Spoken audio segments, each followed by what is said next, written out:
So let's talk about how to prepare effectively for the COVID-19 pandemic and how specifically for you as entrepreneurs. Now, the first thing to think about is how did prominent entrepreneurs respond to it? So I'll take the example of Elon Musk. If you don't know who he is, you're probably living under a rock. But anyway, so he is the founder of Tesla, is the founder of SpaceX, probably the most prominent entrepreneur, or at least the one who gets the most media attention here in the US and around the world. So his Twitter account is very notable for being extensive, and he engages a lot with people. So let's think about what he tweeted. He tweeted on March 6th that the coronavirus panic is dumb. So really underestimating the seriousness of the situation, even though it was very clear to many people that the situation was getting pretty bad. And after the declaration of national emergency in the US already, which happened on March 13th, he said that and he tweeted on March 19th, so 6 days after that, that based on current trends, probably close to 0 cases in the US by end of April. And given that it's mid-April right now and the cases just keep going up, that's very, very unlikely to occur. So that's an example of a very prominent entrepreneur. And he's kind of coming from a completely new economy sort of perspective. But let's think about old economy perspective, folks who are supposed to be top experts in predicting the future financial markets. Goldman Sachs doesn't get better than that, right? Well, let's think about what they did. So they made an estimate of US GDP growth. That's one of their things they do in the second quarter. And they made that on February 24th when they were accounting for COVID-19, which was starting to spread at the time outside of China, including happening in a variety of countries around the world. Things were getting pretty bad in Italy. They said that US GDP growth will drop from their previous estimate. So they decreased their previous estimate to a growth of 2.7%. So they thought that the US GDP growth would grow only by 2.7% on February 24th. In March 15th, so less than a month later, they said that there's going to be a decline of 5%. So that's a difference of 7.7%. That's a huge difference in predictions for their effect, and clearly showing that they didn't anticipate the extreme nature of COVID-19. But, so this was March 15th. Just 5 days later, they made a different prediction, a 24% decline. So in 5 days, their estimates changed from a 5% decline to a 24% decline, showing how very prominent people, from Elon Musk to Goldman Sachs, greatly underestimated the coronavirus situation. And that same thing happened for businesses. So this is reflective, of course, of who businesses listen to. They listened, whether it's the old economy listening to Goldman Sachs or the new economy listening to Elon Musk's. As a result, most businesses were vastly underprepared for the coronavirus pandemic. They underestimated the threat a lot, and they were caught really unaware. What they did was, naturally, they turned to their existing emergency plans. That's what the emergency plans are for, the business continuity plans. Hopefully you all had them and most of you probably turned to them. Unfortunately, emergency plans are a bad fit for the situation. They're a great fit for the typical emergency, whether it's a blizzard, snowstorm, doesn't happen much in California, but something like, let's say, Houston being flooded. That's a great fit. That's a kind of a 2-week long break. But it's not a great fit for the current situation. It's the equivalent of Houston being flooded and staying flooded. And you're trying to operate in emergency mode through this whole situation, through Houston staying flooded for the next couple of years. That is not a good fit for the emergency plan, and that's not what businesses should have turned to. That's a mistake. So let's talk about facts about COVID-19 to see why it's a mistake. It's highly contagious, incredibly contagious. When you don't suppress it, when you don't control it, every infected person infects 2 or 3 others, partially because about half of all people who have COVID-19 don't realize they have it. They're asymptomatic. They have super mild symptoms. Number of cases as a result doubles every 3 to 6 days. That's exponential growth. It's incredibly quick.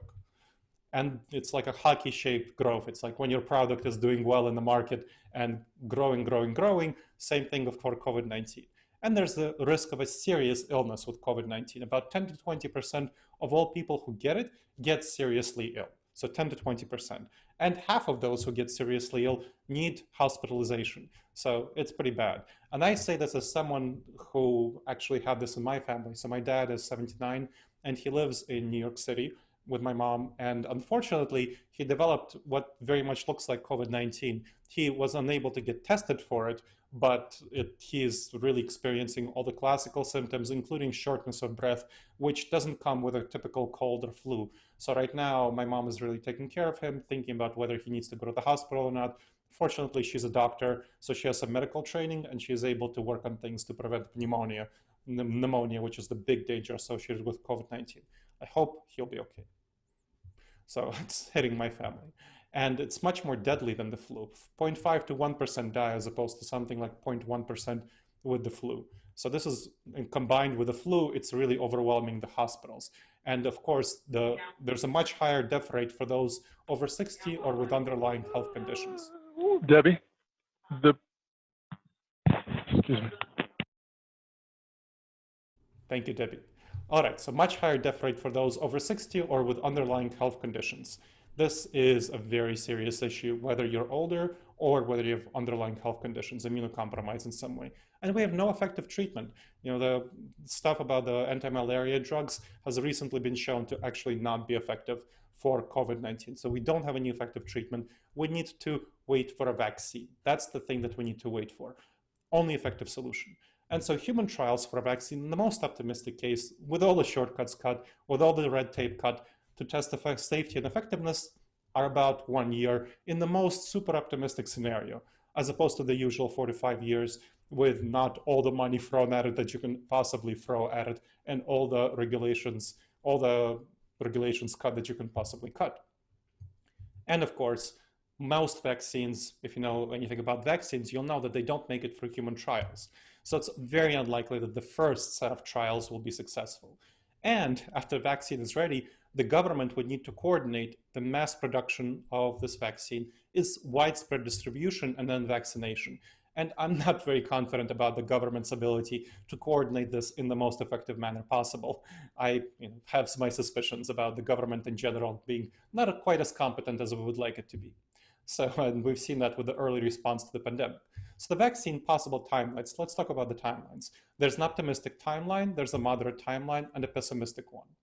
For the optimistic timeline, it'll be approved by mass production by summer 2021.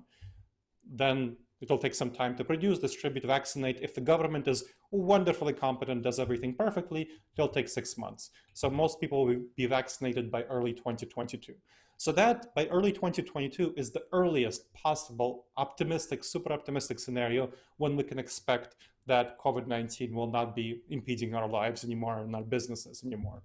That's incredibly unlikely. It's something like 5%, less than 5%, if you have to estimate it. So you should not in all assume that it will happen by that time. Now, there's also a moderate timeline. So what's moderate timeline? It will be approved by mass production by 2023. So then maybe the second or third batch of vaccines that's produced will make it through the trials, be safe and effective. Then production, distribution, vaccination will take 1 year, assuming government is not perfectly competent, but at least somewhat moderately competent. Then most people will be vaccinated by 2024. So you have a 4-year disruption as opposed to a 2-year disruption in that case. That's the moderate timeline. I'd say it's probably maybe something like 70% chance of this happening. And we have a 25% chance of a pessimistic timeline. That means that it will be approved by 2026, the vaccines, because it will be surprisingly hard due to the nature of COVID-20, of the novel coronavirus, which causes COVID-19, to vaccinate against it. We don't really know too much about it. So this is a pessimistic timeline. Then 1 year for production, distribution, vaccination. So most people will be vaccinated by 2027. That's a 7-year disruption. So 7-year major disruption. That is what we're facing. You think this is too cynical? We still don't have an effective vaccine against the flu. It has been around for much longer than COVID-19, and our current vaccine for the flu is only 50% effective in preventing infection. So it's quite possible that for this coronavirus, that we will not be able to find an effective vaccine. That's the 25% pessimistic scenario. So the only effective strategies for COVID-19 that we have before vaccine is suppression, unless we're living in an authoritarian society, which we're not. So therefore, our society will not allow this forced, very close, super close surveillance, contact tracing that is practiced in much more authoritarian societies like Singapore, Hong Kong, that do, and China, of course, that do allow this sort of more authoritarian approach. So given that, we'll be experiencing a series of shutdowns and social distancing in order to avoid overwhelming hospitals like happened in Italy. That when hospitals are overwhelmed, everyone who would be hospitalized would die. And that's about 10 times more deaths than the regular 0.5 to 1%. So this is something that we'll be experiencing. It's extremely costly, of course, but it's effective. So there are several countries that reduced the number of COVID-19 cases for aggressive suppression, whether it's Singapore, Hong Kong, South Korea, Germany, that did a really great job for Western developed countries in that sphere, and China itself eventually, once it's got its act together. Now, you want to understand that when governments in those countries, which successfully suppressed initial outbreaks, when they started lifting restrictions, the number of cases increased pretty drastically. And that is a big problem. And a number of those countries had to reimpose restrictions, like Singapore and so on. So this is something that we'll be facing. When we lift restrictions here in the US, then there will be, over time in different areas, there will be an increase in COVID-19 cases, especially since the US government did such a bad job in its initial suppression. And now COVID-19 is present in all 50 states. That means that it will be arising, popping up everywhere. And so this is what we have to do. Our future until the COVID-19 vaccine, whether it's the super optimistic timeline 2022 of more pessimistic or more moderate of 2024, or the most pessimistic of 2027, will have looser restrictions, increases in cases, tighter restrictions, could decrease in cases. So we'll be playing essentially a game of this sort of repeating waves over time. It's until a vaccine is widely available. That's what we're facing. So you need to think about this not as a short-term emergency, but a major disruption. This is something in the most optimistic scenario that vaccine will not be available for a very long time. And the world will change forever. Waves of restrictions will be facing these. They'll change people's habits. They'll change their values, our desires, our behaviors. So we'll never go back to January 2020, however much we would like to. So you don't want to plan for the optimistic scenario. Unfortunately, too many companies, they act as though the problem will blow over soon. In a couple of months, it'll be fine. Hope is not a strategy. You should never rely on hope. And the hope here is early 2022.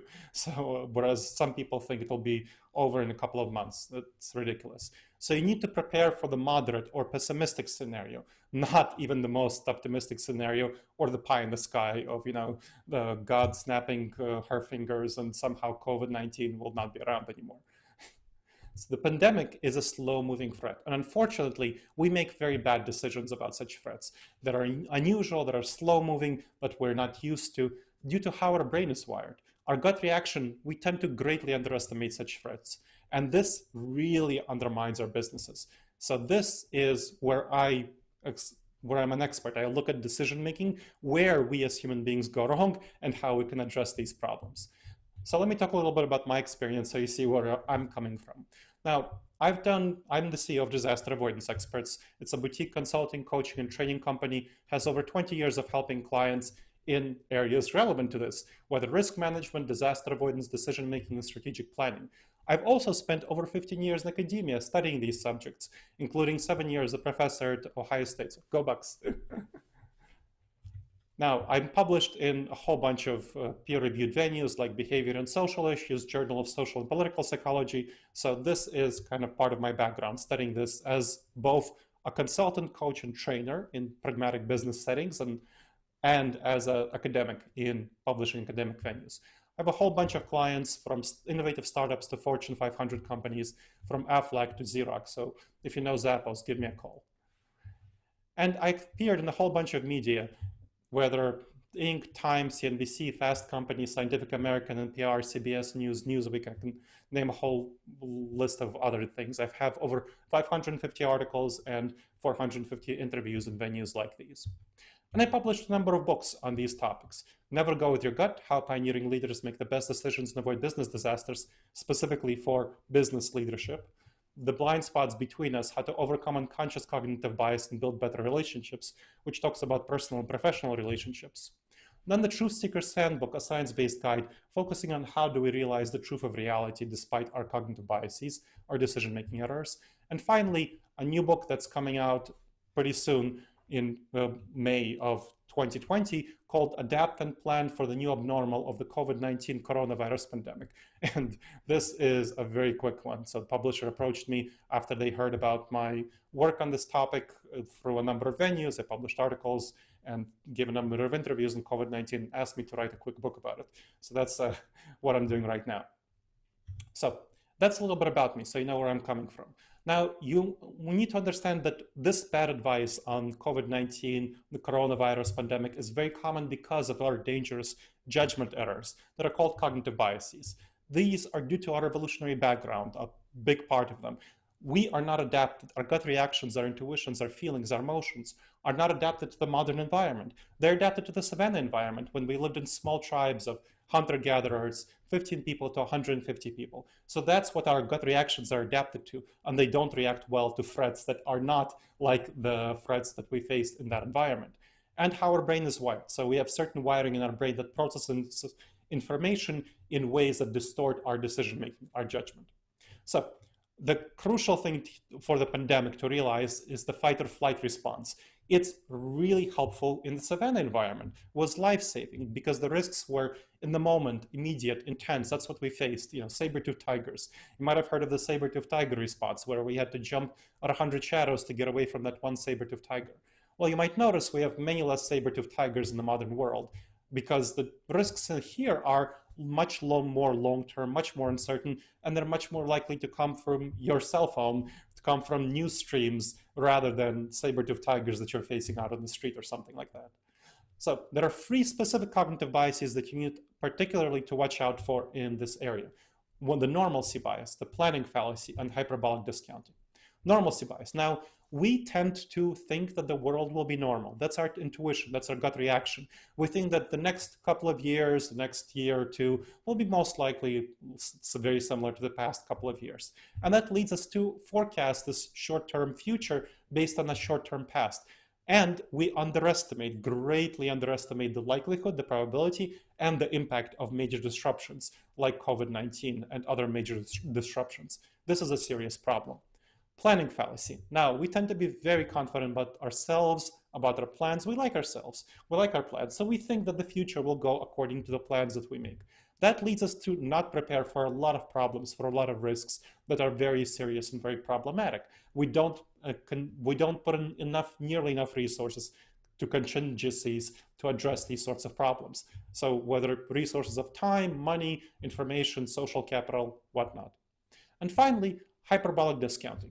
We perceive the short-term future, we see it as more important than the long-term future. And it's very natural in the savanna environment for us to do that because, when you killed a mammoth, you couldn't freeze all the meat. And so it wasn't so useful for our ancestors to focus on the long-term future. They needed to focus on the immediate present.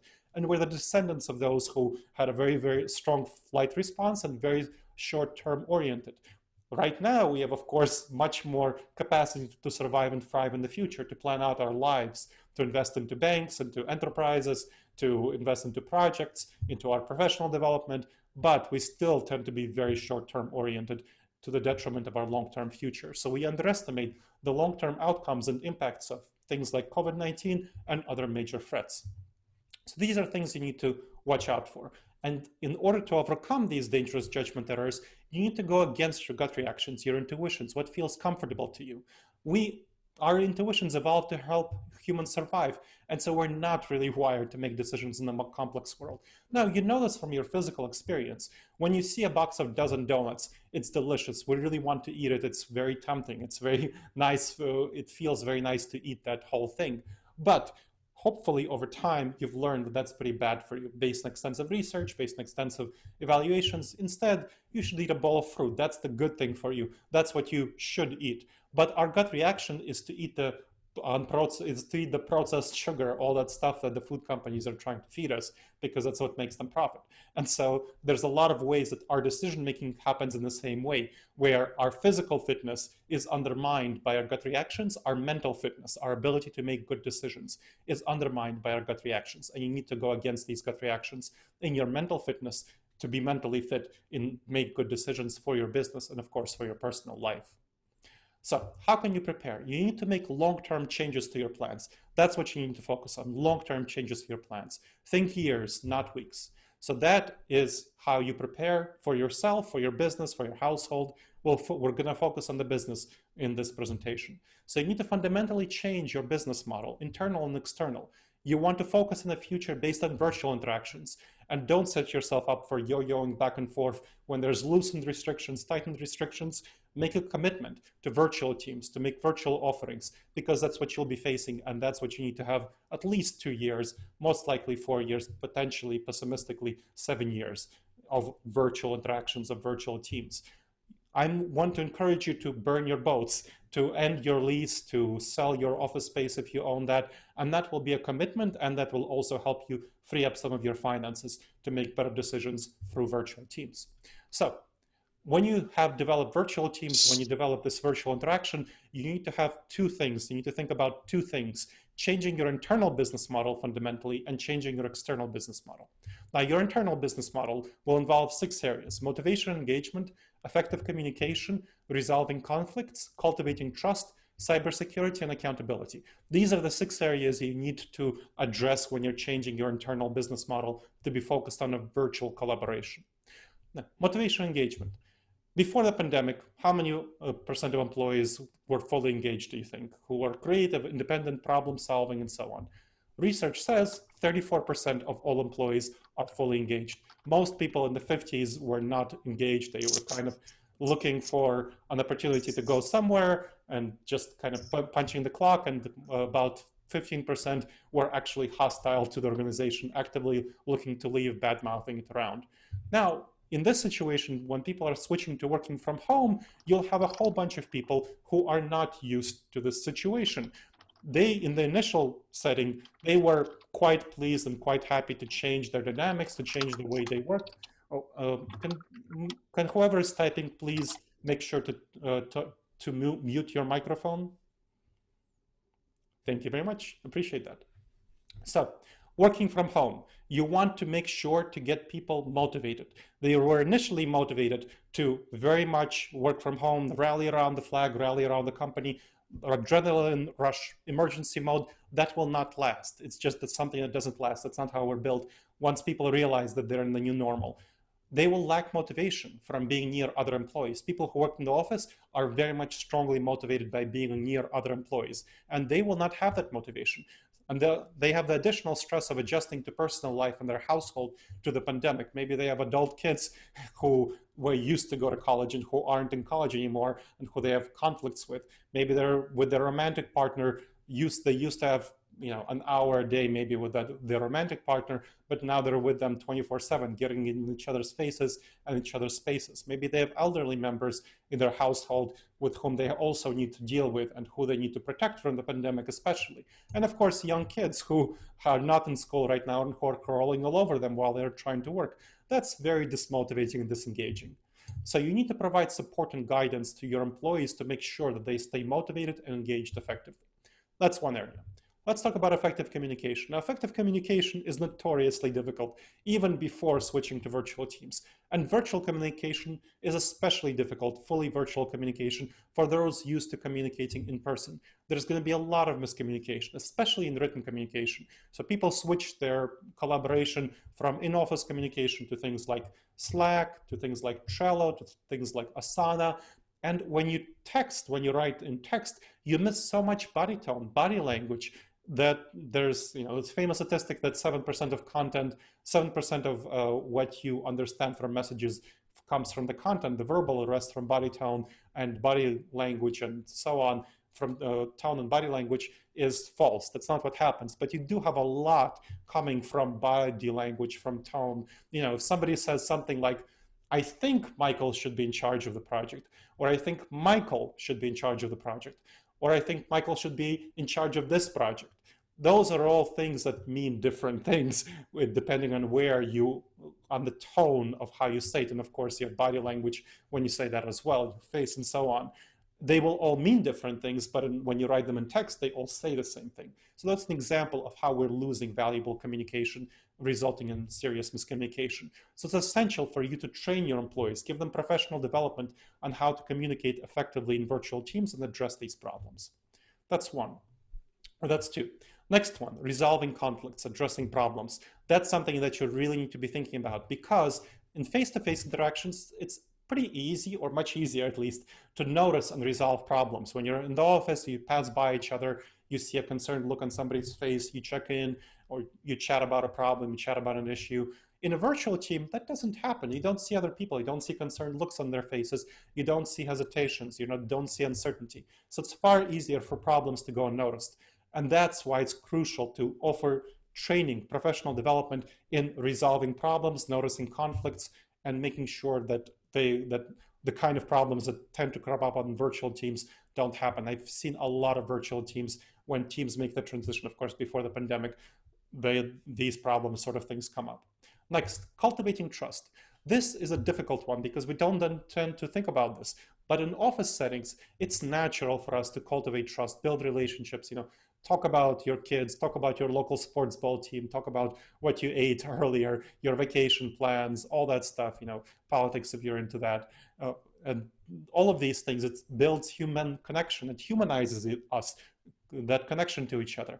Now, in virtual settings, you don't have that. A lot of your communication takes place by text in those collaboration platforms I mentioned, Microsoft Teams, Slack, Trello, Asana, and so on.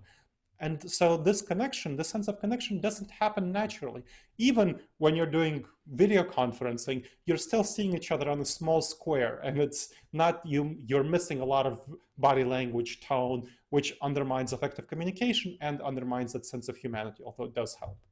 So this is not a matter of training. I talked about training for a couple of other issues. This is not a matter of training. You need to create a venue for doing so. So for example, for a company, for an IT company that had about 100-ish people that a couple of years ago transitioned to a virtual team that they wanted to end their office lease, I helped them transition. I was doing some of the consulting, then disaster avoidance, and we addressed this problem in a couple of ways. So they had a Microsoft Teams account, and they had a Slack account. Well, they switched from Microsoft Teams to Slack at some point. So in Slack, they set up two things. We set up two things. One was a personal update channel where everyone in the team, 100-ish team members, every morning when they came into work, when they signed into work from their virtual office, they made an update about how they're feeling, how they're doing, what's going on in their life recently, what they're liking, what they're not liking, something about themselves that most other people in the team don't know about, and what they're working on currently, challenges they're experiencing, and so on. So that was an update where they had to respond to these questions and then respond to at least 3 other team members. That sort of update really helps create that sense of humanity. It humanizes you. It reminds people you're human, you have a life outside of work, you have all these things going on, you have feelings, and also that it helps people see what their others are working on, what challenges they're experiencing, and what they can maybe help with. And so then the response, of course, was also really helpful, where you respond to 3 other people. That creates a sense of connection.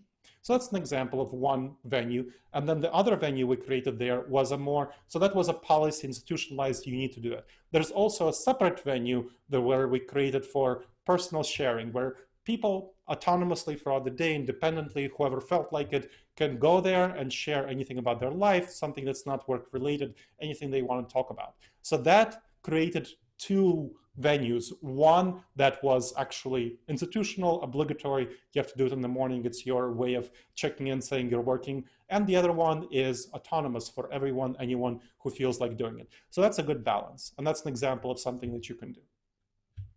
Next, cybersecurity. Now, a lot of people, of course, are working from home, and criminals know that. And that's a big problem. There's more hacking going on, according to the FBI, than there used to be, quite a bit more. At the same time, there's a lot more vulnerability when people are working from home. Their computers, their networks aren't nearly as protected when they're working from home compared to working from the office. And employees are not used to following cybersecurity protocols at home. So they don't have that mindset that they need to be secure. So you can improve cybersecurity by providing training and funding for them to improve their security on their computers.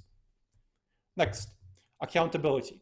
In the office, accountability is much easier, where you can hold employees accountable both up down, so where you as a leader walk around the office, see what people are doing, see if there's someone seems confused, if they're not as engaged with their work as they should be. And for peers, where you can stop someone in the office and say, hey Mary, where's that report that we talked about? When do you think you'll get it to me? It's pretty hard to ignore someone who's staring you in the face, or popped into your cubicle or something like that. But it's much easier to do that in virtual settings. So you need to create structural accountability, a way that you can be accountable, both hierarchical up and down the chain of command, and peer-to-peer accountability. So for example, the company I mentioned, the startup with over 100 people, that firm, what they did and what we did for them is create a report, a weekly report, where they reported to their supervisor what they worked on that week and specific outcomes, numerical outcomes. And that was on Trello, where where you can tag people, tag various members of the team. And so they had Slack and they had Trello. Trello is another collaborative platform. And they tagged members of the team with whom they worked on the project and on various projects, and said, hey, I worked with, Mary, and Mary got the report to me on time, or something like that. So they showed their collaboration, their accountability to these team members. So that's a thing that you can think about, and a number of collaboration platforms allow this sort of tagging. Next, so this is the 6 areas of internal business model that you want to be thinking about. Let's talk about your external business model. You want to think about your service delivery, your relationships, how you'll manage disruptions, shifting norms, unknown unknowns, and how to outcompete your competition. So again, 6 areas. Service delivery. You want to think about transitioning as much as possible your offerings to virtual settings. If you can, then socially distant settings, but ideally your offerings, however much you can, to virtual settings. If you used to sell in retail, sell directly online, whatever. If you used to provide person to person, so I'm helping, for example, a legal firm transition from where they used to meet with clients face to face, all of that. Now they're transitioning to online. And how do you address that? Especially, how do you cultivate trust? That's the main thing that they're working hard on. So think about that. And some will find it easier than others. The changing from retail to direct online is not as hard, not that hard, depending on your contracts and so on. And you want to be creative. So focus on being creative. There are lots of creative things. For example, a number of people are transitioning to being influencers, giving their expertise online, where previously they sold it face to face. For some businesses, like restaurants, in-person entertainment, like bowling alleys, the best choice may be to close. I'm sorry to say that, but this is just reality. Your optimistic outcome is 2 years. You should not plan for the optimistic outcome. You should at least plan for the moderate outcome of 4 years. And can you really afford 4 years of yo-yoing back and forth, restrictions, closings, and so on? Do you think the government will keep providing this money? I don't think so. So you should not rely on this. Cultivating relationships. It's fundamentally important to cultivate relationships with existing clients. Figure out how to cultivate those relationships which you used to cultivate face-to-face, meet with them for dinner, come to their office, whatever. Those things are used to cultivate face-to-face, and now you need to cultivate them online, virtually. Same thing with new relationships. So especially it's going to be hard with prospects, with clients. You'll need to develop relationships with them in virtual settings. So you'll need to be prepared and effectively deliver content relationship development pitches in virtual settings. That's pretty hard to do. So you need to think about doing that. All of these things, suppliers, investors, you want to think about service providers, political leaders, civic leaders, if you're engaging with them.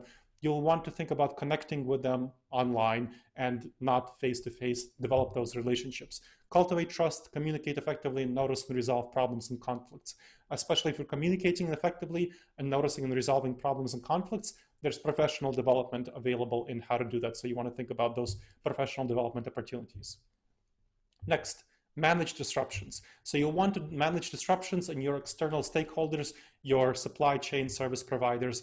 Many of them will not be as smart and savvy as you, and watching this webinar and thinking about the long-term disruptions for the pandemic.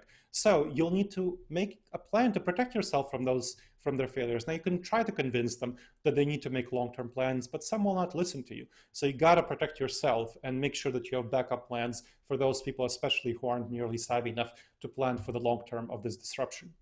Then think about the shifting norms. Over several years of constrictions and loosenings, 4 years, bad case 7 years, and even 2 years, people definitely have different norms, different wants, different desires, expectations, habits. So how will you plan not for tomorrow, but for, ideally 2 years from now, when people will have their different norms and habits, but they will be slowly getting back to, post-vaccine, or 4 years from now, more realistically. You need to anticipate these and get ahead of the shifts if you want your business to survive and thrive. Next, the unknown unknowns. You also might have heard of this as the black swan. So Donald Rumsfeld referred to unknown unknowns as things that we don't know that we don't know. Or Nassim Taleb referred to black swans as highly improbable, high impact events that we are not foreseeing. Now, the pandemic was not that. It was more of the gray rhino, what Michelle Wucker, a good friend of mine, referred to as a gray rhino. It's a predictable disasters. A lot of people have been warning us about pandemics, Bill Gates and so on. So you want to scan your environment for potential major disasters and protect yourself against them, because there are ways of turning unknown unknowns into known unknowns, or what the Taleb called turning black swans into gray swans. You can effectively do that by scanning your environment, figuring out what might happen, and protecting yourself against it. Of course, not everything can be predicted against, so you want to maintain a cash cushion for prediction. Now, airlines are a classic example here, where a lot of airlines made a great deal of money in the years preceding this situation with COVID-19. But they blew it on giving away to investors, buying back shares, instead of getting a cushion. By contrast, Berkshire Hathaway has made a major financial cushion, and right now it's hunting for really good investments to make purchases. Airlines were pretty dumb, but Warren Buffett is pretty smart. So this is you want to follow Warren Buffett. You don't want to follow the airlines. Finally, think about outcompeting your competition. If you take the steps I shared, I can guarantee that you will have a major competitive advantage, because most of your competitors will fail to adapt to the situation of the pandemic. They will not recognize the reality. They won't orient toward the long term. So you want to be prepared to get ahead of stumbling competitors. Seize their market share. Research right now which of your competitors might stumble, and start approaching their clients with potential backup, saying, hey, something happens, happy to be a backup. And they'll remember it when the competitors stumble, and they will turn to you. And you can be prepared to hire away good employees for the same reason. So this is the external business model. And you want to plan for the long-term impact of the pandemic. You want to think about the possible futures, 5 years out. Think about the problems, think about opportunities, think about how to invest your resources, and what kind of information will show you that you're in one future or the other. So look at a number of scenarios.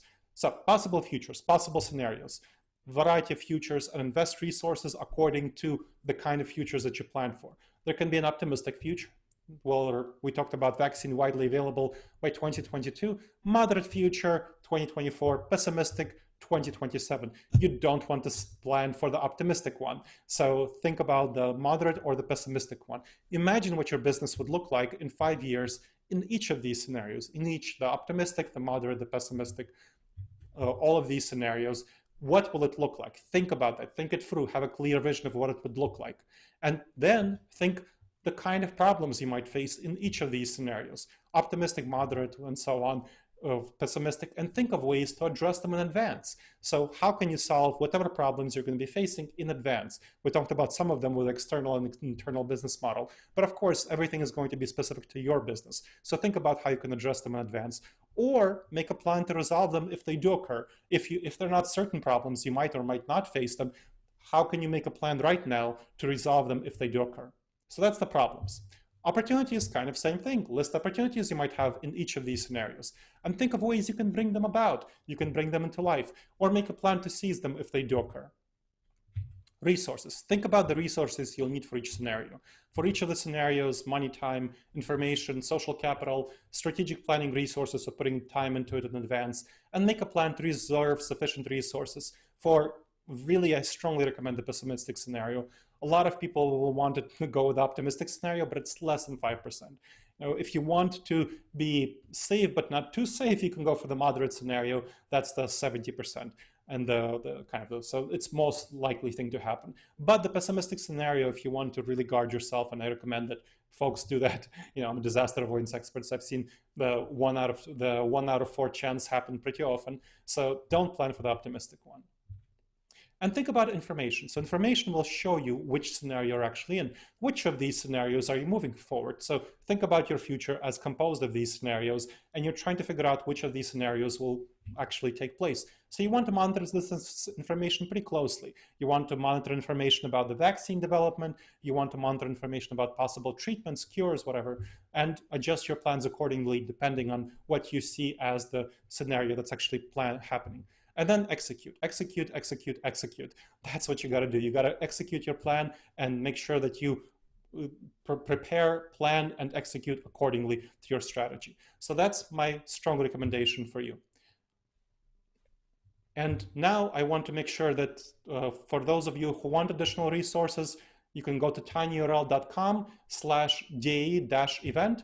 There's 2 chapters for my forthcoming book with Changemakers Books, Resilience, Adapt and Plan for the New Abnormal of the Coronavirus Pandemic.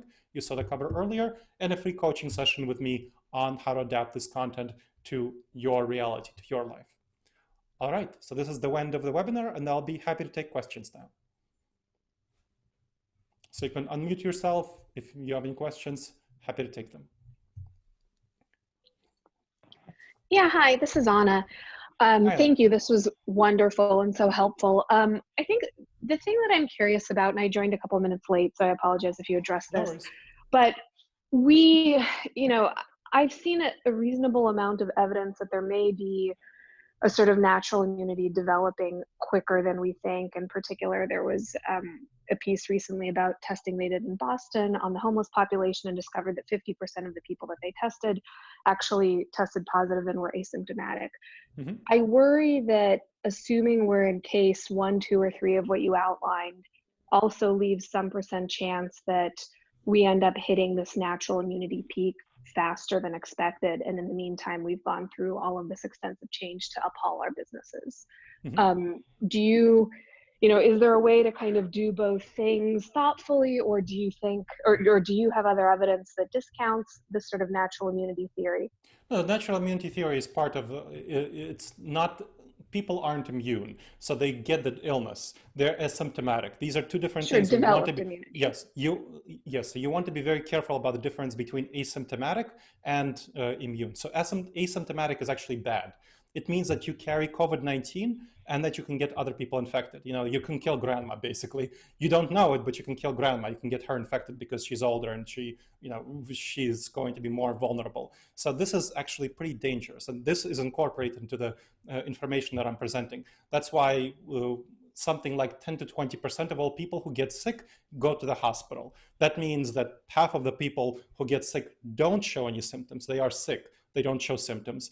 And about a fifth of the people, a fifth to a third of the people who do show symptoms get pretty sick. So most people who actually do show symptoms, 2/3 to 3/4, actually aren't very sick. They don't show very strong symptoms. They don't need to go to the hospital. But my dad is an example of a case of someone who is showing symptoms and who may need to go to the hospital. And we know that if hospitals become overwhelmed, as happened in Italy and a number of other countries, the death rate shoots up by 10%. So instead of 0.5 to 1%, that includes, by the way, 0.5 to 1%, that's the total death rate. That includes people who are asymptomatic. So the 50% of people who are asymptomatic are included in that total death rate. That if the hospitals become overwhelmed, that's happening in New York and elsewhere, then the death rate shoots up by 10%, by an order of magnitude. So all the people who have been hospitalized actually end up dying. It's pretty terrible. So there's no natural immunity that actually happens. We don't have a natural immunity. It's just that some people are asymptomatic, and those people will not die, that will not even get any symptoms, and that's pretty dangerous. It would be better if everyone had a clear symptom, then we could isolate people with symptoms and they wouldn't get others infected. So in order for the US population to develop herd immunity, you've probably heard that theory, you would have to have about 50% of the US population get infected. So that's about 150 million. And of those 150 million, then 0.5 to 1% would die. So that's 750,000 to 1.5 million people. That's what we're talking about here. So in order to go forward with that herd immunity theory, with that herd immunity strategy. That's why the US government is choosing not to do that. It doesn't want 750,000 people at minimum to die. It doesn't want 1.5 million people. That's the statistics you've probably heard. 1 to 2 million people would die if we don't do anything. That's kind of that range if we don't do anything and we just allow the herd immunity to take place. So those are numbers we as Americans afford 750,000 people to 1.5 million people dying. And that's why the government is choosing not to do that. And I think that that's what will continue happening. So regardless of what you personally think about, 750,000 people to 1.5 million people dying, you need to prepare for government leaders to take the steps that I outlined here. So that's and sorry, and we can move on from this. I don't want to spend too much time on it, but I do want to clarify one thing. Personally, of course, death is alarming, and I think that everyone should be safe. I think what I was referencing is that if increased testing actually shows that we're so much closer to that number that you mentioned, the 150 million or whatever it actually ends up being, then doesn't that upend all of these models that we're looking at? Because if we're almost at that number, then potentially the vaccine doesn't even significantly alter the direction of our society as much as we think. Well, the number we have right now is something in the 700,000 cases. And that is, there's certainly some people who are not picked up. But I want to be very clear. It's not that 50% of the homeless population in Boston have been infected. It's that 50% of the population who have been infected don't have symptoms. So it was actually 50% within one specific geography were infected. Okay, well, that was the testing, which was surprising, and for sure it could be an outlier. Yes, but I think in Northern Europe they were seeing similar numbers. You have people in New Rochelle, New York, who have large numbers and are dying in large numbers. So the number of people Greenland is testing people, and it's showing that about 50% of the people who have symptoms are asymptomatic, who have COVID-19 are symptomatic. We'd be seeing much larger numbers in hospitals if we're much closer to that number, about 50%. So I can pretty much guarantee to you that that's not the case. And the top health, why would we shut down the US? Nobody wants that. Not the top health experts, not the current administration. I mean, the current administration is definitely raring to go and protect businesses. I'd love it if we were close to that magical number, but we're nowhere near that. I can pretty much guarantee to you. We probably have not more than 5 million people infected with COVID-19 in the US. So, and I'm being pretty optimistic from that perspective of the number of infections. Okay, other folks? I got a quick question. Yes, I really appreciated your talk today. How have some of your large corporate customers taken your plans of, your forecast of them fundamentally changing their businesses for 2 to 7 years? How are they reacting to that? Are they buying into it, or are they obstinate? Oh, actually, the ones I work with are buying into it quite well, partially because it's sort of a selection bias where they chose to work with me previously. And so they know my work, they rely on it. So, let's say my contact at Xerox, she's the head of training and development in Xerox. She's getting me into Xerox she's buying into it, and she's trying to convince the rest of the leadership in Xerox to do that by getting me in to do presentations on it. My contact at Experian is the head of digital content and marketing. So he's getting me in to do a presentation, a webinar to the leadership to get them to buy into it. It's much slower for corporations to buy into it. So what happens is that my immediate contacts within those corporations, folks who I worked with, folks who are immediate clients, whether it's the kind of people in leadership positions in training and development, which is who I often work with, or people who are the heads of business units, regional business units, then they buy into it and they try to convince others. It's a pretty slow process for large corporations to go into it, but my immediate contacts are definitely buying into it, and they're working to convince others in the corporations. So I'm strongly guessing that you'll see Experian, that you'll see Xerox, you'll see other clients I work with moving more quickly in that direction of accepting this and fundamentally changing their business models. Cool. I have a question. Yeah. So we work in entertainment. So with theme parks. So what do you see as potential outcome with these major theme parks like Disney and Universal? Not good. People will be very worried and scared to go there. Especially parents with kids. They will not want that situation to be impacting them. So I think they'll eventually open with social distancing. People will be very worried and scared of going there, and they will not make it out of this situation well. I mean, think about the 4 years of decreased revenues, maybe 25% of the revenue that they used to get. What will they do? And you can't. Their costs are not. They have to their expenses for operating the theme park. You still have a lot of expenses, even if you can cut a lot of staff. If you have 25% of the paying customers, you can't cut 25%. You can't cut 75% of your expenses, right? So you can't get your costs down to 25%. And so this is not a good scenario for them. I would strongly encourage you to look for other clients as a way of focusing on the future, people who are going to be more adapt to this new environment.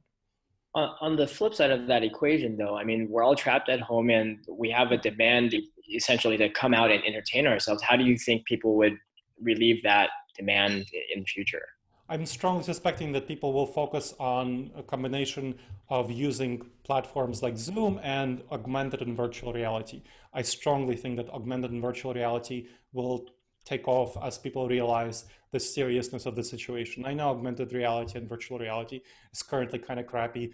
Sorry for anyone who works in that space, but it hasn't taken off nearly as fast as people in that space has thought it would. But I think right now there's a lot of opportunity for it, and people will be relieving their worry, anxiety through these means, not through entertainment. They'll be really worried. They'll be really scared. I mean, if you look at polls, what people are actually saying and thinking, they are much more worried about the economy being opened up too quickly than they're worried about it being opened up too slowly. You're seeing protests, but polls are what show what consumers will actually do.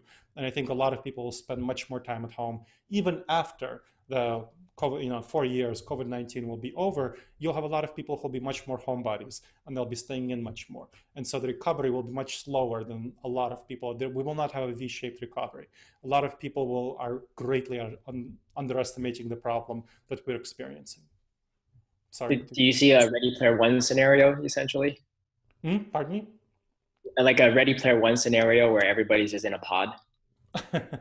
I think that some people will try to yo-yo, and they will lose out because they're yo-yoing and they're destabilizing their routines, they're destabilizing their employees, they're destabilizing their businesses. They are back.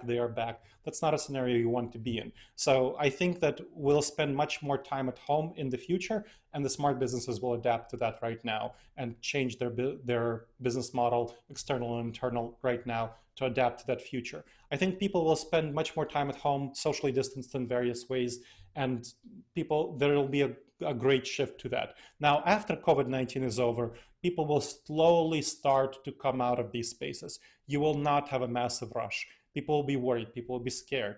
There will be conspiracy theories that COVID-19 is still around. The vaccine is not effective.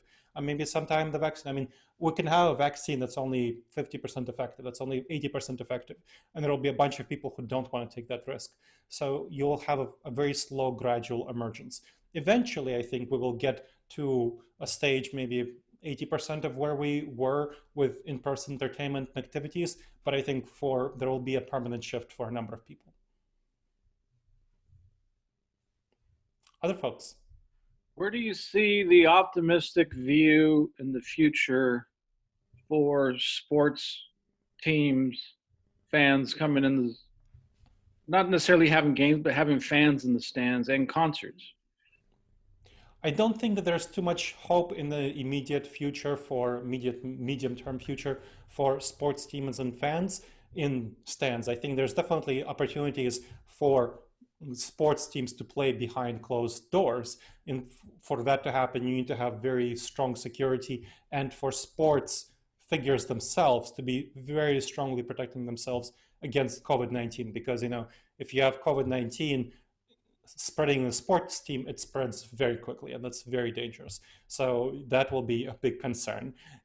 And then you want to, it depends on some sports, right? Tennis will probably be there faster than basketball, which is much more face-to-face, right? So those are things that you want to be thinking about. They'll be playing behind closed doors for a long while. And think about stadium. So how do you go into a stadium? You have to go through very narrow spaces. People are very close to each other. It's very hard to create social distancing in an actual stadium. So this is not going to be a good future for sports teams that want paying fans in the stands.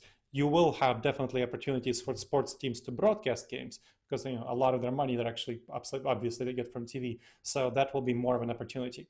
So that's something that I'm thinking about. In concerts, you'll have a lot more video conference concerts. You'll have a lot more people broadcasting their concerts. That's going to be much more of the kind of thing that you'll see happening, rather than concerts that are happening in the moment, where people can just go and see the concert, especially big concerts. I mean, think about the liabilities, right?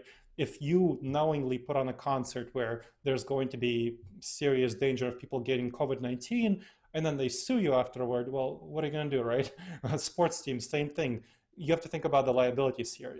There's very clear evidence that there's a lot of danger in having various events where you can't guarantee social distancing, and you really can't guarantee social distancing in a concert. You can't guarantee social distancing in a stadium. Some people are going to be dumb, and there are lots of people right now out there who are ignoring COVID-19. They're only staying home because their businesses are closed or police enforcement actions, right? So there's going to be people are protesting this. So how can you protect yourself against these COVIDiots who think that COVID-19 is just a hoax and so on? So this is going to be difficult, and really, especially in mass crowd venues. So there's not too much hope for these venues to have fans in the stands until there's a vaccine. What do you see as far as trade shows, conventions? What do you think that's going to look like going forward? Will they be canceled? Will they be altered in some way? I think there's more hope for trade shows and conventions because there's much more kind of focus on professionalism, but it'll be much more limited. So you'll have much more limited amount of tickets. You'll have some ways that you won't be able to come up and interact face to face with this person, and or whether you're going to the convention or you're displaying at the convention. So you'll have to figure out some way of creating a distanced exhibit, creating a distance exhibit booth. So shouting across 10 feet, which is really a safe distance. 6 feet is minimal. You want to ideally have 10 feet. So some way of conveying that information. I think there will be some of these, but they'll be much more limited. They'll have to be ticketed. The spaces will have to be limited.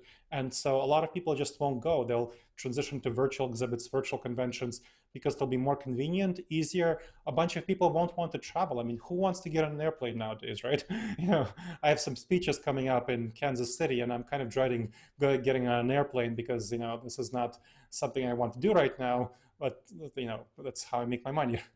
So this is something that, and that's kind of for a very small group training. That's why they're still allowed to have under 10 people, and that is going to be a very serious difficulty.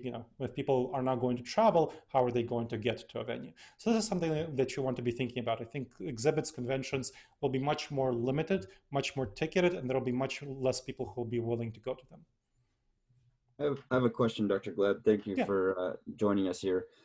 Knowing what you know about human behavior, and I think your perspective, although it comes from a very good place, I don't think many Americans share your perspective on the 2-year, 4-year, 7-year plan. Of course they don't. And so knowing what you know about human behavior, and if we believe that we might be in for even the optimistic view, let's say a 2-year or 4-year deal with this, what are your thoughts on Americans and the increasing amount of civil unrest, and which direction do you think that might head? I think there'll definitely be increasing civil unrest. I mean, look at the kind of protests that are happening in a number of states right now, and especially, elections coming up, right? So there'll be more and more pressure. A lot of people who are COVIDiots will want to ignore COVID-19, think it's a hoax, whatnot. They will be thinking that, hey, this is not a big deal. Well, why are you holding us back from doing, hanging out outside, or of course, much more seriously, making a living? A lot of people will feel that, and they will be more and more protesting and rebelling, and that will cause more problems. That will cause more restrictions. So what I'm guessing will happen is that a number of people who are staying at home, when there's going to be an initial loosening, they will go out and they will not observe social distancing guidelines. They will not treat the COVID-19 seriously, and they will cause many more people to get sick than would be the case if people respect social distancing guidelines. It's one of the reasons why secondary outbreaks occurred even in countries, in Asian countries that have more discipline than the US. So you will have more quick shutdowns. You'll have a spike of cases more quickly than it would be the case if people are actually disciplined. And then you will have shutdowns again, and people will be countering that. There will be civil unrest. And so you'll have a lot more conflicts going on in American society. And that's something that you want to be prepared for as well. That's one of the things that I talked about in terms of major disruptions. I didn't want to go into kind of personal preparation, but that's something you definitely want to be prepared for. And to the extent that your business might be impacted by these disruptions, civil unrest, you want to be prepared for that as well. Okay. Other folks?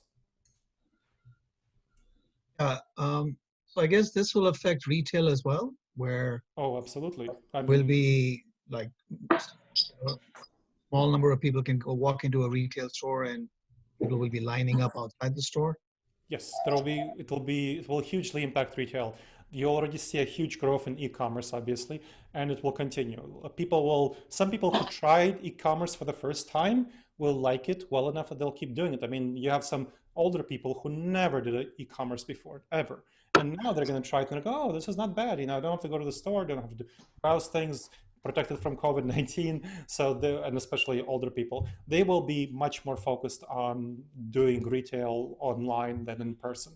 In general, retail was kind of going out anyway, right? We all know that retail was being really damaged. A number of companies were going bankrupt. And over time, this COVID-19 will only exacerbate the situation.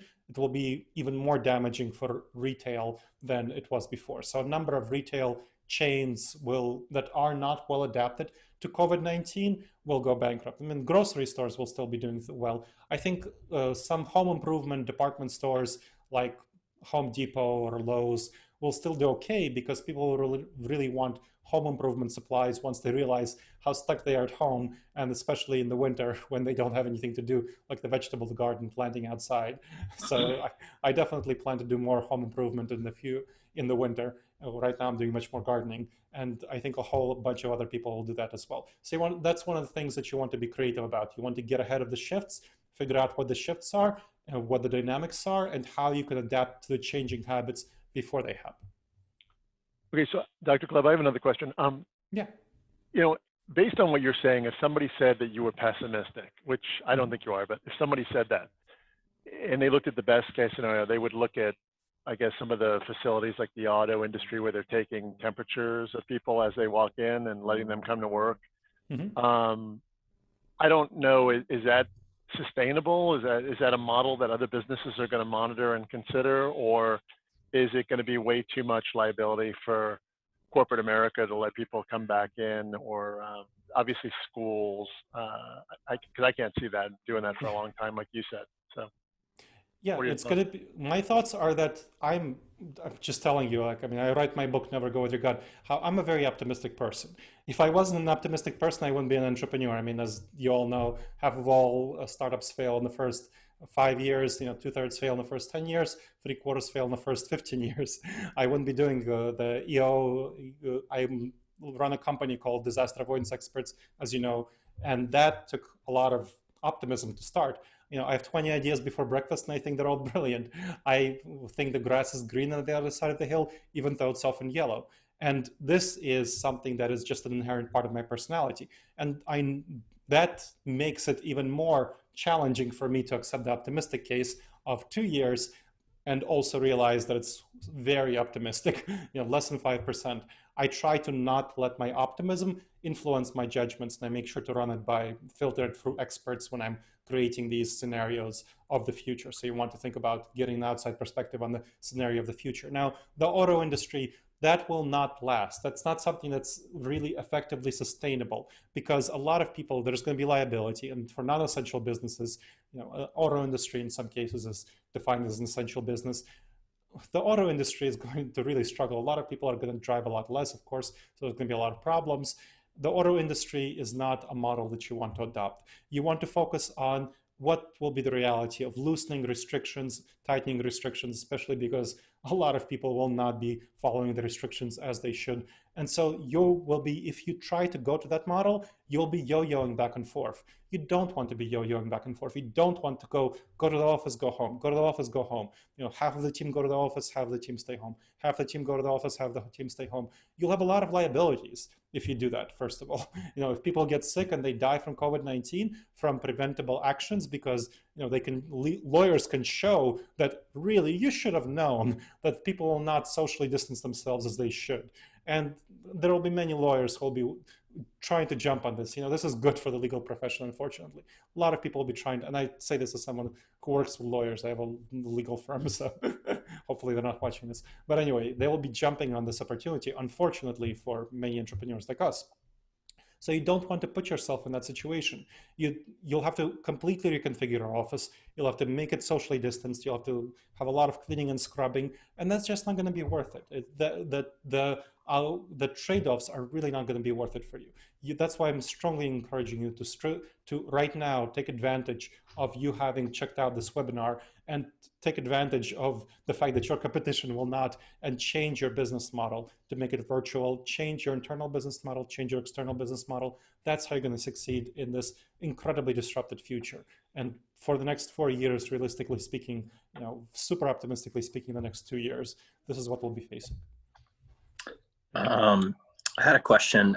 So I'm in the wedding industry. So we're a print and bind manufacturing. Yep. We make photo albums. So all of our customers are wedding photographers. How far out do you think it'll be before, a lot of people think that it's going to turn more into elopements and small intimate weddings, and it's going to be a long time before there's 150 people, 250 people, grandma, showing up to a wedding. What do you think about that? I think it won't be until the vaccine. I think we'll increasingly see, we're already seeing a lot more of elopements, a lot more virtual weddings. So you're seeing a lot more virtual weddings. You're seeing a lot more people who are inviting people, like virtual birthdays. You're having virtual weddings where there's socially distanced couple, their parents, and then everybody else is congratulating them watching through Zoom. You'll have a lot more of that. You'll have many less gatherings over 10 people that will take place. So those wedding photographers will not be having a very good business until there's a vaccine, realistically 4 years, super optimistically 2 years. And even then, some people will have gotten used to the dynamics. That's what I'm saying about changing norms, changing habits. Some people will be like, well, why do we need to pay for 100 people getting together, for everyone getting together, for wedding shots, wedding videos, when we can instead do the ordinary thing that everybody has been doing for the last 2 to 4 years of doing weddings through Zoom. That's going to be the popular thing, and it will normalize things. So even after that, that's going to be definitely one of the shifts, that people will not be going back to the 150 people wedding immediately. Many people will just keep doing the cheap wedding. That will be the normal thing. There will not be an expectation of 150 people wedding. Now, wedding photographers can still do a business through 6 people appearing at a ceremony and getting some photographs of that, but that'll be a much, much less lucrative business. Yeah, I mean, there's the model for elopements is actually, people still pay the same amount for photography, whether it's 200 people are going to be there or just the bride and groom are going to be there. And there's already been a huge trend for adventure elopements prior to COVID-19 of people saying we want to get married in Iceland. And like you're saying, the younger community, they're more experience based anyways. They spend their money on concerts over cars. And so they'd rather get married in Iceland with just 3 or 4 people and then share the most crazy, insane photos than have a low budget wedding because they had to have 200 guests. So, but yeah, so it's a good thing to think about. But I guess you don't think that the camaraderie of, hugging grandma on the dance floor and all that kind of. You don't want to kill grandma. Again, right, you don't want to kill grandma. 50%, yeah. I mean, what the first question that was asked is very relevant. 50% of all people who have COVID-19 don't know they have COVID-19. That's what the studies show. That means that I can have it, you can have it without knowing it. It's very easy. You don't show symptoms, but you can kill grandma. So do you want to put grandma at that risk? One of my close friends is right now thinking about whether to help his mom travel across the country to live near here, Columbus, Ohio. And he's very seriously thinking about realizing that, hey, how is he going to do that? Because he wants her to be close in case of stuff happening with COVID-19.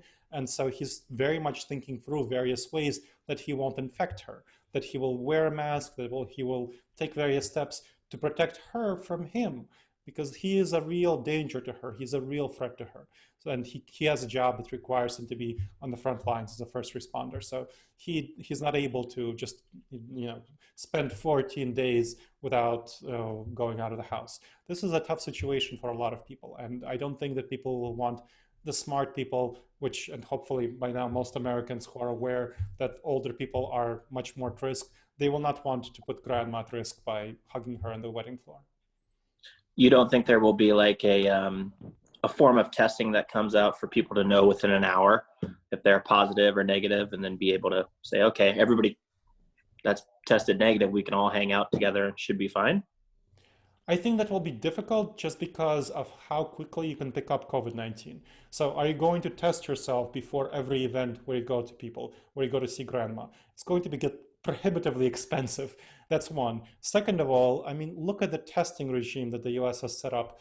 It's laughable, to see that the kind of companies, the government is very much focused on trying to open up the economy.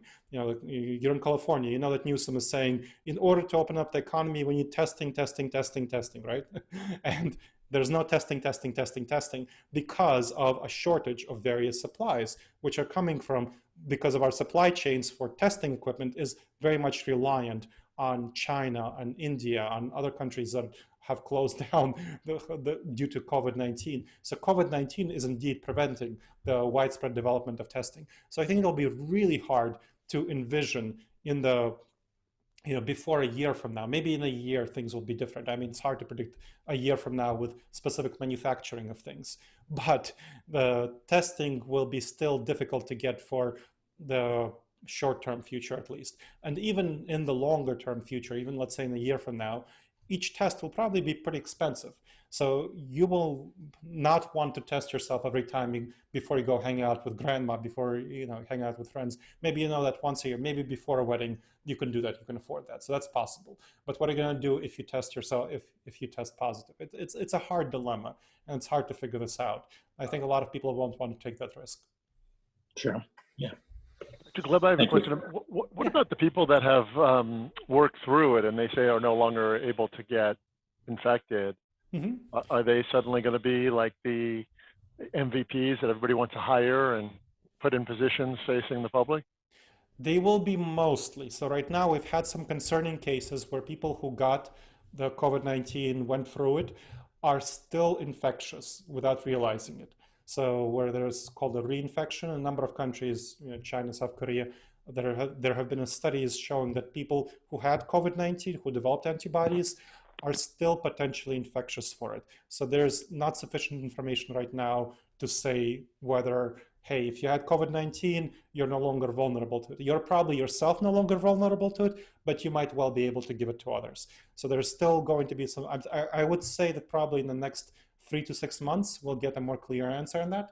So that's something kind of a pretty short-term situation. And ideally, those people who will have gone for COVID-19 will now be able to be on the front lines and say, hey, I've had COVID-19, you want to hire me to do this job. And then that would be ideal, that would be great. That's probably, if you've heard that the government is looking for antibodies tests. And that is what they're trying to determine. How many people have antibodies to COVID-19, which means that they had it before. And then that's a separate question from, can they still give it to other people? Are they still infectious? And that's something we still have to determine. You mentioned the automotive industry, that miles driven is going to be down, and it's probably going to be down for a long time as people stay home. What do you think about the trucking industry, which so far is down, but not as much as light duty? Yeah, I think trucking industry will not be down nearly as much because there's a huge demand for logistics, right? and people get their job, their jobs depend, their money income depends on being able to drive their trucks. And there are more, I think, so the trucking will not be nearly as heavily impacted, negatively impacted. Of course, there will be some impact because truckers get sick. There's going to be much more social distancing, and some of the supply chains, which are majorly disrupted right now, have to be reconfigured. But I would say that trucking, during the COVID-19 pandemic, trucking will not be impacted that much, although there will be some decrease. Well, of course, the recession will cause, just to be clear, the recession will cause a decrease. So, of course, which is completely separate from COVID-19. We're going into a major recession, as of course everybody knows. So that will, of course, impact trucking just as it will impact other industries. Dr. Gleb, what are your thoughts on the travel industry and when you think that's going to open back up? Do we have to wait for a vaccine until that happens too? Well, I'm going to be traveling to Kansas City, as I mentioned, to give a presentation. So there will still be some travel happening, but it will not be nearly as extensive, nearly as much as it used to be. Right now, for example, in public transportation, you have to maintain social distance. And there's going to be a bunch of people who know that some other people will not be maintaining social distance, that they will be idiots, they will ignore it, they won't take these steps that they need to. So a lot of people who can potentially use public travel just aren't. They don't want to take the risk. They don't want to take the risk of other people being stupid. How much do you count on other people being smart? I don't count on other people being too smart. That's just as a basic presumption. So I'm reluctant and I'm wary of doing public travel. And when I'll be going for the airport, you can bet I'll be wearing a mask and all the stuff that washing my hands off and all the stuff that I need to. But that I'm doing that only as something that's really important for my financial livelihood. I wouldn't be traveling otherwise. I won't be traveling for fun. I think you will see many less people traveling for fun, many less people traveling for entertainment, and people who potentially can avoid traveling for work will avoid traveling for work. So I think until we have the vaccine, the travel industry will not be much better, because there will be restrictions and loosenings, and people will be worried, they'll be scared, there'll be anxiety, and that will impede travel seriously. Hey, Doctor? Yep. Whoever, the woman who was first, I think, whoever said that. Wendy, hi. Hi, Thanks Wendy. for doing this. How are you? So my question is, in your mind, have you thought about how you weigh the damage of hundreds of thousands of people dying versus hundreds of thousands of millions of people being unemployed, homeless, not having money for food, those types of things? How do you weigh those two things in your head? It's a very hard thing for me to weigh, so I don't look at myself. I don't, because that's a moral question. It's a values question, right? So I have certain values, but I'm not the one making the decision. I'm not the one who's making the call. Government officials are the ones making the call. So I'm simply observing their behavior. And they're clearly, very clearly, the overwhelming majority of governors, some are still keeping their states open, don't have shutdown orders, but the overwhelming majority of governors, based on the advice of scientific experts, Anthony Fauci and so on, are keeping shutdowns, and they are heavily weighing human life. So my decisions are separate from the ones who are making the decisions. I'm an analyst and I look at what's actually happening. And in the reality that is happening, they're clearly highly weighing the people's health and people not dying. So we as business owners, whatever our private opinions about how we should weigh these things, it's not our call. It's the call of government officials, top-level leaders, mostly governors. So in that sense, we have to figure out how they will respond. We have to have a mental model of how they will behave, how they will react. And we already have clear evidence of how they're acting. And we can anticipate that based on their current actions, they will take the same actions. They've clearly all said that if there's going to be a loosening, and then there's going to be a gradual, then there's going to be an increase in cases, there will be restrictions. Again, restrictions. So we know that that's going to be the case. We can't make an effective impact on their decisions. So instead, what we need to do is adapt for the reality of the constraints within which we operate, and then make decisions going on the presumption that they will weigh human life highly. Does that answer your question, Wendy? Yeah, thank you. Yeah, so you're basically saying we're just really should be looking at how they react. Yes. Yep. Not how we'd react in their situation. And then react to how they're reacting. Exactly. Yep. That's the way that we should be thinking. That's how our decisions, and that's what our businesses are constrained by. In this case, government decision making, which, you know, has its ups and downs. Let's say it that way. Other folks. Yeah, Yes. I have another question. Yes. When we open our doors again to our businesses, apart from, let's say, taking temperature, and I'm not even sure if that's legal to do, It's legal in a private business. You can say, you know, you don't come into my store except, you know, if you do X, you know, you wear, you have a ponytail, you know, that's up to you, right? So you can say you don't come into my store if you, or whatever you have, unless you get your temperature taken. Or unless you can show me that you have an antibody test that guarantees that you're now immune to COVID-19, at least yourself. Maybe you could still infect others, I don't know. So let's say you do a temperature check, you give them a mask, you give them gloves, you make sure that they're socially distanced. Is there anything else we can do so that our employees don't get sick and we don't get sued? Yeah, getting sued is the big concern. I would say give your employees a lot of training on how to do social distancing. You know, you can give them gloves, but there's going to be a lot of things that you need to take care of besides that. You need to give them training, professional development on how to do social distancing, but more importantly, why. A lot of people are not going to be believing COVID-19, they're not going to be taking it seriously. And it's unfortunate, but we clearly see that that's going to be the case. Probably some of your employees might be in that number, right? So you need to give them very clear policy guidelines about what they should do and how they should do it. So gloves, sanitizer, that's all part of it. Social distancing, you know, 10 feet, that's part of it. You need to rearrange your office space to allow it social distancing, extensive social distancing, so that people don't have to pass each other by in the hallways. And you need to create a system for, you know, if I want to pass you in the hallway, what are we going to do, right?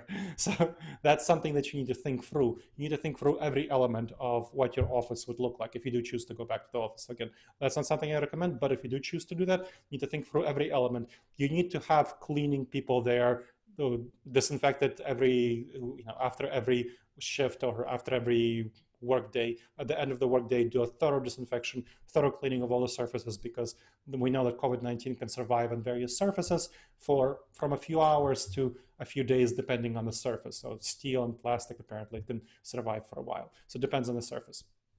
So you want to research into that, and you want to figure out how you can replace some of the surfaces that hold COVID-19 for a while with coverings that hold COVID-19 for less time. So things like this, and maybe you want to have guidelines that, you know, you leave the doors open. You don't have a way of closing the doors so that you don't have people touching doorknobs, because doorknobs are a major spreader of COVID-19.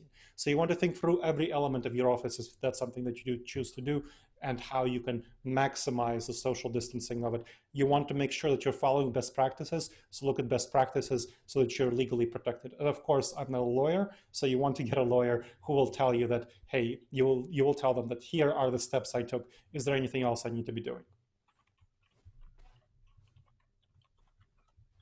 Yes, Christina, did you have a question? No. Okay. No, but I'm a lawyer, so if you need anything, just let me know. Oh, perfect. Okay, there you go. Thank you, Christina. That's one entrepreneurs organization. Yes, Chad. I did have another question. Yeah. And I'm not sure how much your studies get into this or your work, but what are your thoughts on whether we're going to have a recession from this or a massive depression? So it depends on how you define depression. If you define depression by some of the metrics of fall of employment into, you know, over 20% unemployment, yes, I think that that's going to be happening. So that's one way of defining depression, when you have unemployment of 20%, and that's, I think, it's going to be hard for us to avoid that. Let's say it that way. So in that case, whether we have there are other ways of defining a depression where where the definition is to have GDP, negative GDP of, you know, a year in a row. So do I think we'll have negative GDP growth, so decline in this year? I think so. I think if this year we'll have an actual decline in GDP. And that is another way of defining a depression. Whereas a recession is only 2 quarters of decline in GDP. Another way of defining a recession is 2 years of negative GDP, decline in GDP. So that, I'm not sure if 2020 2021 will be a decline in GDP. I think it will depend on how well businesses adapt to the situation. If a lot of businesses do the smart thing, shift to virtual teams, shift their internal business model and their external business model, they'll be able to be much more productive. If a lot of people are smart about choosing which businesses they stay in and choosing which ones to get out of, we might well get to growth in 2021. But I think but that's kind of the most expansive possible definition of what a depression is. I think by the definition of 20% unemployment or 1 year of decline, I think we will be in this depression for 2020. Okay. Other folks?